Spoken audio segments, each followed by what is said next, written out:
Welcome to லக்ஷராஸ் kitchen. இரும்பு சத்து அதிகமாக நிறைஞ்சிருக்கிற பீனட் பட்டர் பயன்படுத்தி பீனட் பட்டர் ஆரோக்கியமான முறையில் வீட்டிலேயே எப்படி செய்யறதுன்னு பார்க்க போகிறோம். அது மட்டும் இல்லாமல் இந்த பீனட் பட்டரை யூஸ் பண்ணி பீனட் பட்டர் சாண்ட்விச் எப்படி செய்யறதுன்னு பார்க்க போகிறோம். இது ஒரு ஈஸியான ரெசிபியும் கூட. குறைவான பொருட்களை வச்சு குறைவான நேரத்தில் அதிக சுவையோட இந்த பீனட் பட்டரை செஞ்சிடலாம். இது குழந்தைங்களுக்கு ரொம்பவுமே பிடிக்கும்.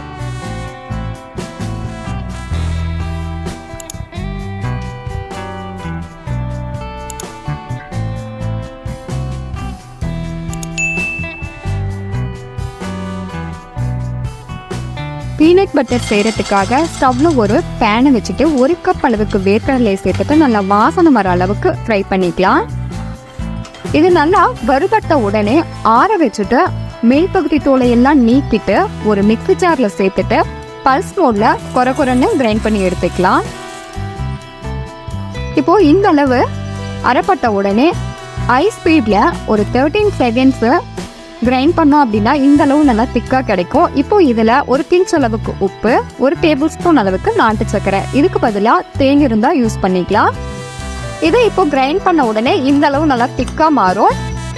மறுபடியும் ஹை ஸ்பீடில் 3 to 4 தடவை விட்டு விட்டு கிரைண்ட் பண்ணால் நல்லா இந்த அளவுக்கு பீனட் பட்டர் ரெடி ஆகிடும். இப்போ இந்த பீனட் பட்டரை யூஸ் பண்ணி பீனட் பட்டர் சாண்ட்விச் செய்ய போகிறோம். அதுக்காக ஸ்வீட் பிரெட் எடுத்துக்கலாம். இப்போ ரெடி பண்ணி வச்சிருக்கிற பீனட் பட்டரை இதில் நல்லா ஸ்ப்ரெட் பண்ணிக்கலாம்.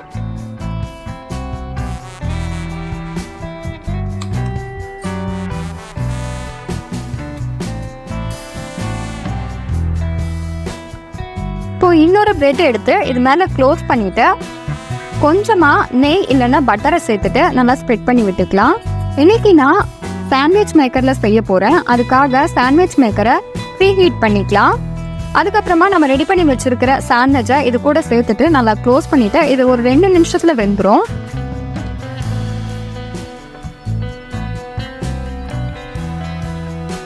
பீனட் பட்டர் சாண்ட்விச் ரொம்ப டேஸ்டாகவும் ரொம்ப ஈஸியாகவும் ரெடி ஆயிடுச்சு. கண்டிப்பா இதே மாதிரி ட்ரை பண்ணி பாருங்க. பிடிச்சிருந்தா லைக் பண்ணுங்க, ஷேர் பண்ணுங்க, கமெண்ட் பண்ணுங்க. மறக்காம லக்ஷராஸ் கிச்சனை சப்ஸ்கிரைப் பண்ணுங்க. தேங்க்யூ.